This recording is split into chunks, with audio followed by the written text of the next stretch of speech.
guys, my name is James Williamson and I am the chief editor and producer of the Wild Bedtime Stories Volume 1. Just to give you a quick overview about what the book's about, it's a collection of short stories about endangered animals, and the hope is that we can endear animal lovers and children alike to not just the marquee names on the endangered species list like the Bengal tiger, African elephant, but some of the lesser known ones as well. This is just a quick video just to introduce you to the book, the characters and the stories that are in the first book, and also how you can go about buying the book. The first book is available on our website in print at the moment, and that will cost £5.99, and the website link should be coming up on your screen at the moment. There is also a sample on the website so you can try the book out and read the first story, the story we're actually going to discuss a little bit today. You can also buy the book in digital form for your Kindle via the Amazon store, or download it via the Kindle app for your iPhone, iPad, iPod Touch, Android and BlackBerry phones, and the digital version is £2.50. You can see that there's a big jump in the price there, but with the digital version we have hardly any distribution costs, and obviously we don't have to produce the book, so we've passed those savings directly on to you. We think it's the only fair way to do it, and it's a bit of a rarity when you come to any kind of book for children, because, you know, why would they give you a saving? We, on the other hand, want children to read this series of books because we believe there is a serious message here that we can convey, and we just need children to be reading these stories. So we're more than happy to offer that saving to you for the digital version. So why the book? Conservation works. We can't, no one's going to say that the WWF and all the other organisations do not do their utmost to help and to support and save wild animals. But we're looking more at the endearment of these animals. If we can get children to link these animals to key fundamental lessons that they learn in the earliest form, which is storytelling, then they stand in very good stead in the future when the children of today are the adults of tomorrow. They have a very strong chance of having many voices speak up for them. A few of the first readers that we've had have actually gone ahead and put videos onto this channel on YouTube, and you can feel free to watch those as well. And a common theme that has come up is that it's actually given parents the chance to kind of speak with their children about the subject and what exactly endangered means, which is key. I mean, it's not exactly an easy thing. A tiger's dying out, okay, but endangered actually means a hell of a lot more than that, and it's given them a chance to speak to them about what can actually be done to help and save these animals, and that's key. So the endangered animals that appear in the Wild Bedtime Stories Volume 1 are the Bengal tiger, the Galapagos penguin, the Palos Verdes butterfly, the spiny seahorse, the Japanese dormouse,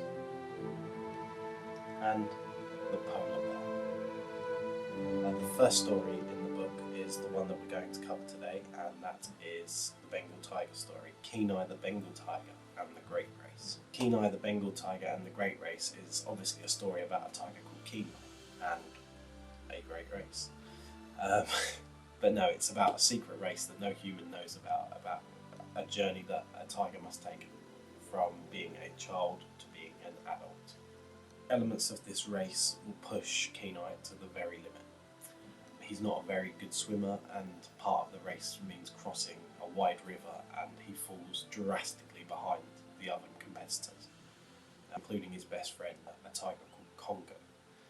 And so when he's miles behind and there's no hope of finishing, a bird arrives who proceeds to tell him that he isn't a very good tiger, at which point the bird offers Kenai a shortcut to the finish that should allow him to, if he manages to run at his fastest ability, to complete the race and to graduate with his friends.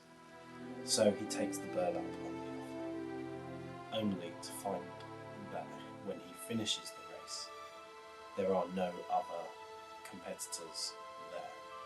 Shortly after, Konko and the other tigers arrive over the finish line, and Kenai was the winner. Konko confronts Kenai and asks him to tell the truth, because he knows that Kenai never passed him in the race, so he must have taken a shortcut or cheated in some way to win the race. But Kenai isn't brave enough to tell his best friend that he cheated. And so in not confessing, Kenai actually loses his friends.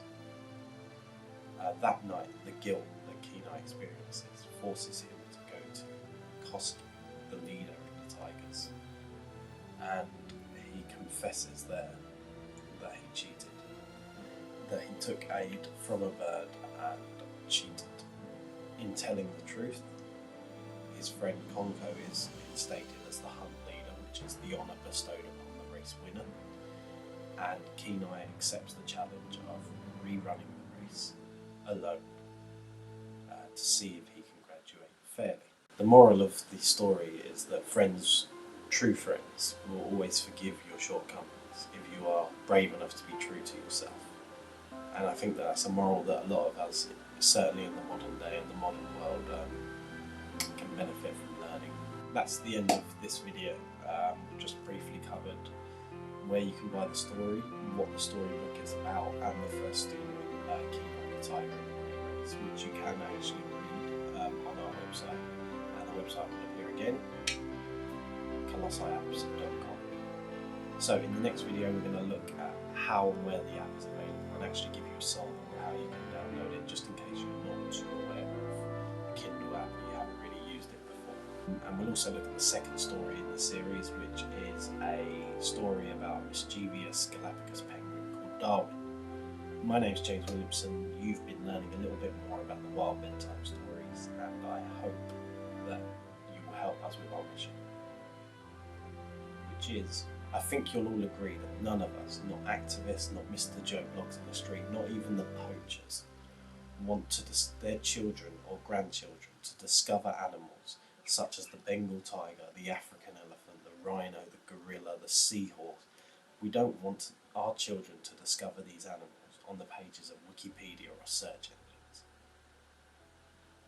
That's our mission, and after seeing this today, I hope that you're encouraged to purchase a copy of the Wild Bedtime Stories Volume 1. In subsequent videos we are also going to speak to you about what's coming in the later volumes, and we will be opening up a vote via one of the upcoming videos to see which stories you would like to have in the next volume. I'll let you know well in advance when that's going to happen, but do subscribe to the video and we can keep you up to date with everything that's going on.